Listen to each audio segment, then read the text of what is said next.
Hello, welcome everyone, and thank you for joining today's webinar on exploring going solar for your school with Illinois Shines. Today we'll go over how your school can take advantage of state incentives to go solar. My name is Ola Tomaszewski, and I am the Outreach Coordinator for the Illinois Shines Program Administrator, which is Energy Solutions.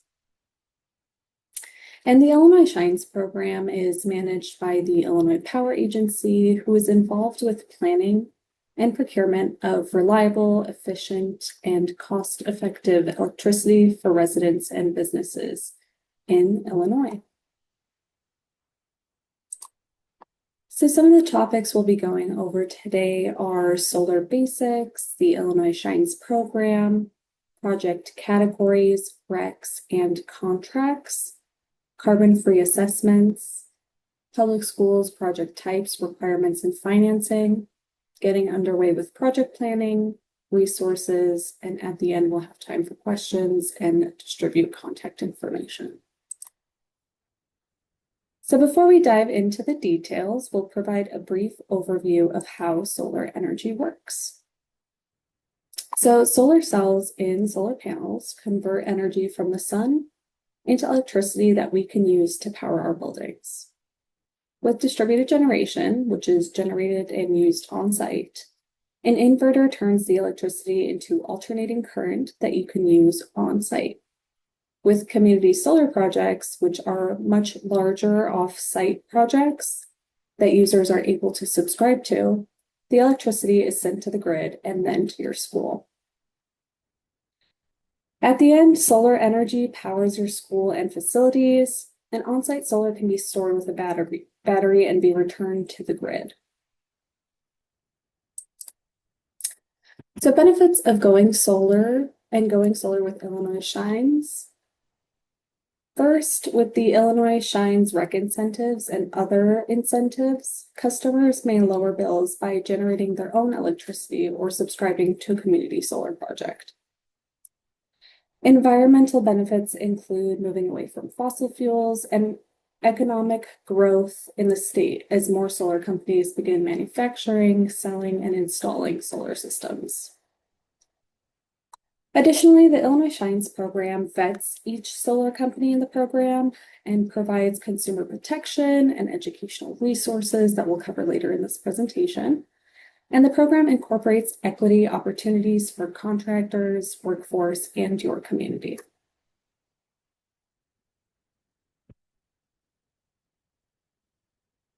So now we'll dive into the Illinois Shines program overview and how the program works. Illinois Shines is a state-administered incentive program that supports the development of new solar projects. It helps making solar more affordable by offering incentives to offset the cost of solar for different types of participants, including schools. The Illinois Shines program works by incentivizing approved vendors to develop solar projects by certifying renewable energy credits for the electricity produced by a project. So these renewable energy credits, or RECs, are purchased from the approved vendors by the utilities. And then the approved vendors are able to pass along the value of these payments to their customers in the form of reduced purchase prices, installation costs, lease payments, or any other methods agreed upon in a contract.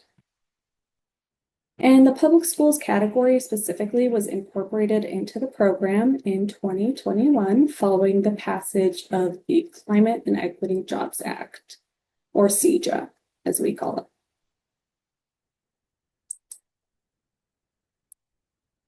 Essentially, Illinois Shines ensures that we can all support the state's renewable and clean energy targets of generating 100% of energy from clean sources by 2050.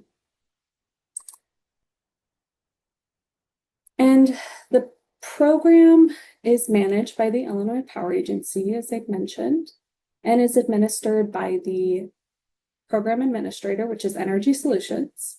So the program administrator vets and approves vendors, reviews projects submitted to the program, and ensures all participants are in compliance with program requirements. The approved vendor directly submits the project to the program, entering a contract with the utility and receiving these REC incentives. And then they pass those incentives along to you as the project host or the owner. It has 6 separate categories of projects, which include small distributed generation, large distributed generation, traditional community solar, community-driven community solar, equity-eligible contractor category, and last but not least, the public schools category. So each category has a set amount of capacity and incentives. And for the public schools category specifically, this is open to schools K through 12, community colleges, and school districts are all eligible to participate in this category.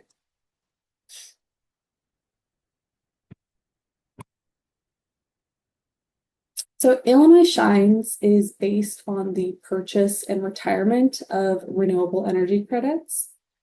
And these RECs are assigned a monetary value to incentivize the development of renewable energy generation. So one REC is equal to 1 megawatt hour of renewable energy.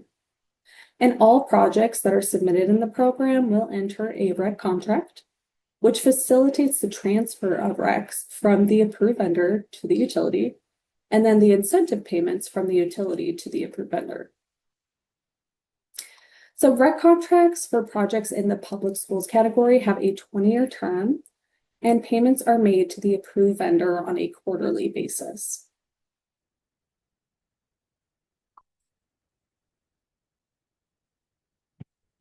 In addition to meeting the renewable energy portfolio goals, schools that participate in the program benefit through these incentive payments, which may bring down the upfront cost of solar installations. Schools may also save on monthly electricity costs once the system is energized and starts generating electricity. And of course, there are opportunities for education for the school and community members to learn about solar energy and the impact it has on your school and the environment. Let's take a look at an example of a school that used Illinois Shines incentives to bring down the cost of solar for their school, reducing its electricity expenses and turning its school into a hands-on renewable energy learning hub. So Palestine School District installed a 129.6 kilowatt ground-mounted solar array, which is about the size of 2 basketball courts. And they entered a power purchase agreement with the approved vendor, reducing their monthly electricity bill. Please read more if you would like to learn about how the school tackled the solar projects and the benefits that it provided for the district. And the link is shared here. Next, we'll talk about exploring solar for your school and talk about some of the different things to consider when pursuing a solar project. So first, I wanted to talk about the carbon-free assessments. ComEd and AMRID are required to offer public schools carbon-free assessments, which essentially provide an analysis of the school's energy usage and pathways to transition to carbon-free power. So these reports will have an entire section dedicated to solar energy opportunities for your school or district, which includes the potential project size, production, and energy savings of a solar project, as well as some considerations before going solar. So all these reports can be found on the Illinois Power Agency's searchable database. And I do want to note that these reports do look a little bit different. So Ameren reports are created by school district and then broken down by the schools in that district. And ComEd reports are done separately for each school. So you can use the search function in this database to look up your school or district. And this is a fantastic first step in identifying the solar opportunities for your school, taking a look at a diagram of the project size and potential, and of course, identifying those estimated savings. So there are 2 main project types that you can pursue for your school. The first being distributed generation, which is a project designed to meet the electric needs of a school or district building and is located on school property and powers the schools directly. The second is community solar, which is designed to meet the needs of many subscribers. And this type of project can not only power the school, but also supplies electricity to other community members or businesses that subscribe to the project. And these are typically much larger projects that can be located on or off site. So the program has specific requirements for each of these public schools projects submitted to the program. For community solar projects, the public school or district where the project is sited must be an anchor subscriber to the project, which essentially means that the school or district has to subscribe to a minimum of 10% of the project's capacity, up to 40%. And then the remaining 50% or so of project capacity must be allocated to small subscribers like homes and small businesses. Additionally, a school or district must own the land on which the project is sited and must continue to own the land for the entire lifetime of the REC contract, which is 20 years. The only exception here is if that project is sited on the same parcel of leased land that the school is located on.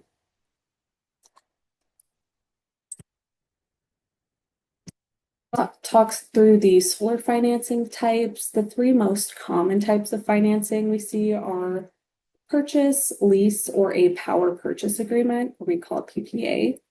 So when purchasing, your school will buy the project outright or finance with a loan, and will receive the power directly from that project. Leasing a solar system means that you don't own the solar panels, but you do pay a monthly fee to use them. So instead of paying upfront for the full cost of the system, a customer will sign a lease agreement with the solar provider who installs, owns, and also maintains the system. And with a power purchase agreement, the long-term project owner is the school's supplier of electricity at an agreed upon rate. So the school ends up paying the project owner for its energy use versus the utility. So the PPA rate could be lower than the standard rate, which could offer customers potential savings on their electricity costs.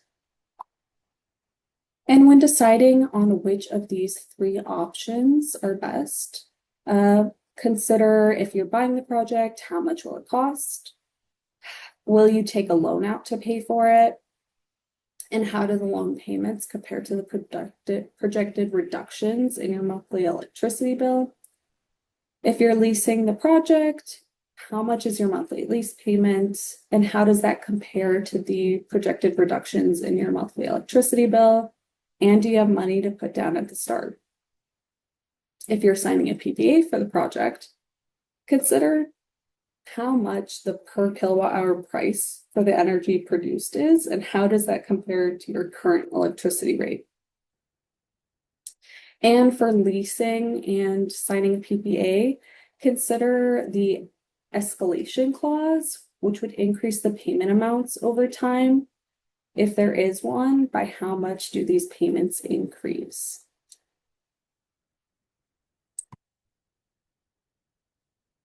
So the Illinois Shines program has compiled some additional financing opportunities for schools that can potentially make projects more financially viable, and these are split into federal, state, and a utility financing opportunities. And we do recommend that your school takes a look at these and sees if any of them can apply. Next, we'll move on to how to start a solar project at your school or district. So the planning process varies for each project, but to get your school's research and planning started, we recommend first creating a team to guide the project. We recommend having a solar champion that will be the main point of contact for projects and the school. We understand that public schools have many stakeholders involved in capital improvement plans and budgets, so a solar project planning team could include decision makers from the school administration, specific departments, building and ground staff, and community members. Step 2 would be conducting an energy audit, as this is the best way to start gathering information. and will help determine size and type of solar project your school needs. We also recommend evaluating the campus's electrical infrastructure and roof integrity. Step 3 would be choosing a participation avenue. So some considerations when choosing an approach can include the amount of energy you're aimed to offset, available space for the array, whether this project will be rooftop or ground mounted, if it'll be a distributed generation or community solar system, who will be the owner of the system, and financing options that we just discussed.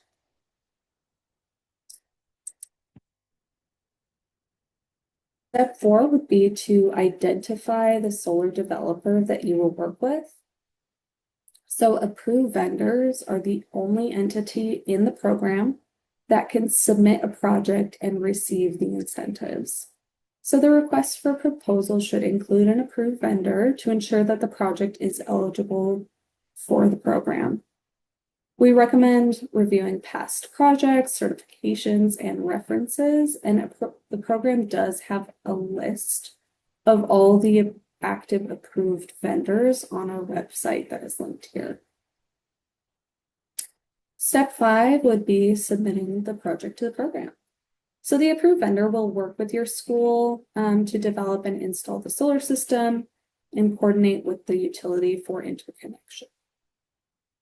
And lastly, once the project is up and running, a chance to educate your community. So your school can use its participation in the program and the resulting project installed as an educational opportunity for students, parents, and your community.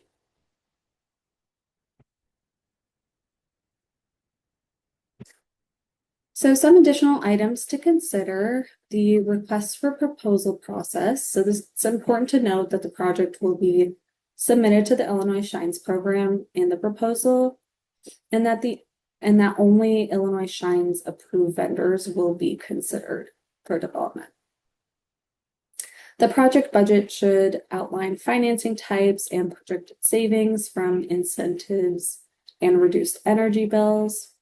And the timeline of project development and installation are something that you'll work with the approved vendor on.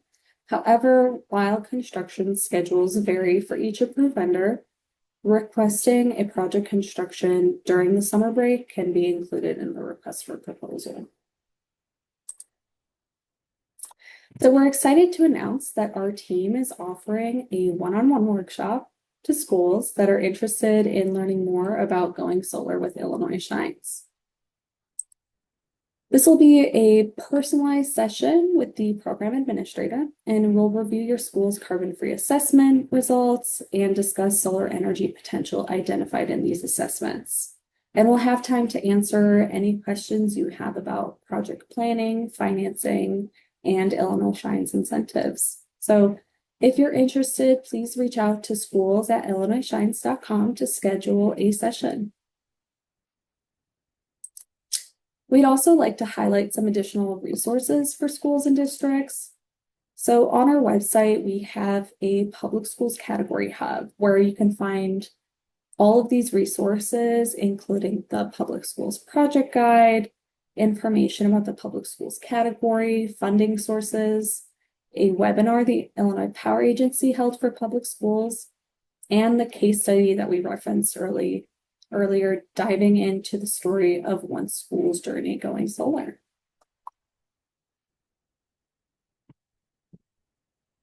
So as we end here, we'd like to thank you once again for joining us this session, and we hope that this webinar helped you better understand how your school can take advantage of the Illinois Shines program incentives and how to start a solar project at your school. We appreciate you taking the time to learn more about this program and the opportunities for solar development, and are here to support you. So please contact us if you have any questions or if you'd like to schedule a workshop with our team. Thank you for joining.